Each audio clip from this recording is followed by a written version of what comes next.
500여 년의 조선 역사 가운데 훈민정음을 창제하신 세종대왕과 더불어 가장 위대한 군주 중에 한 명으로 꼽히는 왕이 바로 정조입니다. 정조.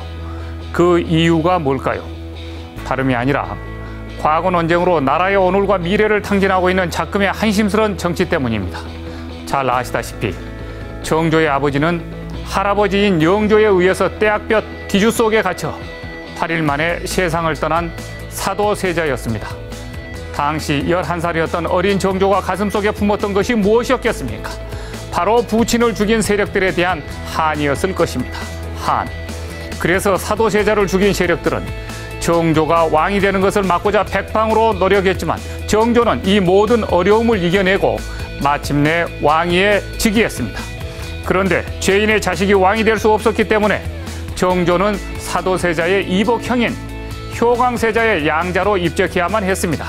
하지만 왕위에 즉위한 정조는 모든 대신들을 불러놓고 자신이 사도세자의 아들이라고 선포했습니다. 이때 사도세자를 죽음으로 몰았던 노론 세력들은 등골에 식은땀이 날 정도로 오싹함을 느꼈을 것입니다.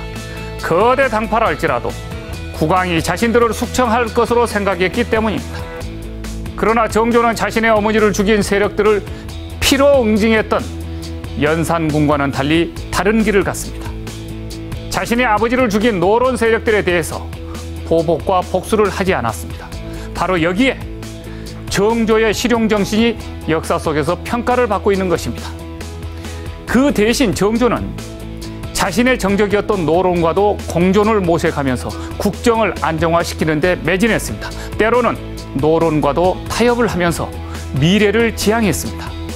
정조는 소외된 남인들을 등용하면서 정치적으로 소외층을 보듬고 비록 서자라 하더라도 실력과 능력을 보고 사람을 발탁했으며 학력, 지역, 당파를 따지지 않았습니다. 유교 사상을 숭배하던 조선시대에 서자가 관료로 등용되는 것은 상상할 수 없었던 일이었습니다. 그런데 그는 서자를 관료로 등용하는 파격을 선택했습니다.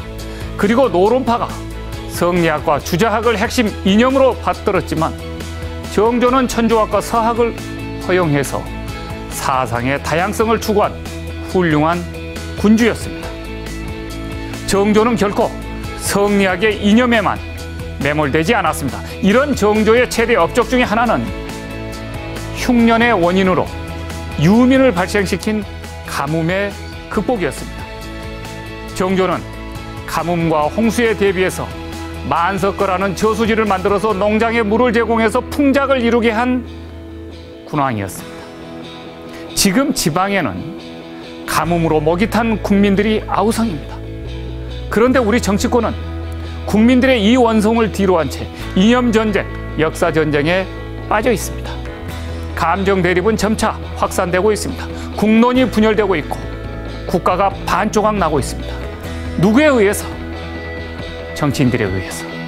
조선시대에도 훌륭한 군주는 가뭄과 홍수로부터 백성을 구하는 정치력을 펼쳐 보였습니다.